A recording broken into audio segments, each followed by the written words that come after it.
An abrupt halt on federal grants and loans by the Trump administration has created widespread confusion across the government, Congress, state programs, and nonprofit organizations that rely on that funding.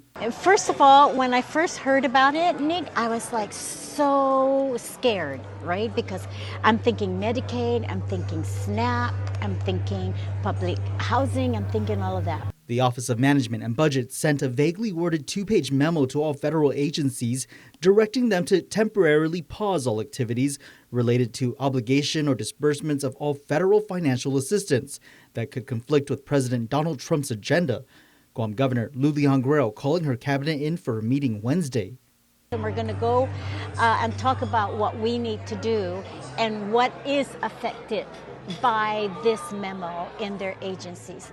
CNMI Governor Arnold Palacios also carefully reviewing the memo, stating, "We are assessing the directive to determine its impacts on current and anticipated federal grant funding," adding, "We will ensure that the public is kept informed as we work closely with our federal partners to seek clarification and collaborate to safeguard the CNMI's interest." But in a blow to the Trump administration, a federal judge temporarily blocked the president's attempt at another government shakeup, the White House saying individual federal assistance would not be paused or reviewed under its plan, adding Social Security benefits, Medicare benefits, food stamps, welfare benefits, assistance that is going directly to individuals will not be impacted by this pause.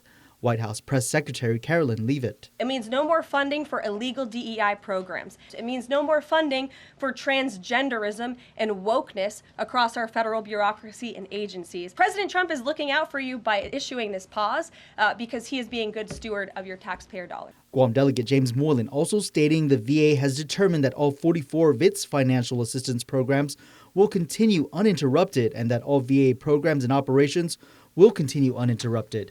While the court's stay provides a temporary pause on the president's actions, Guam's governor continues to monitor the situation closely and remains in contact with federal agencies. The Trump administration has a lot of executive orders that he's getting right to since day one. It's so Any hard. concerns I can't keep track of all of them, you know.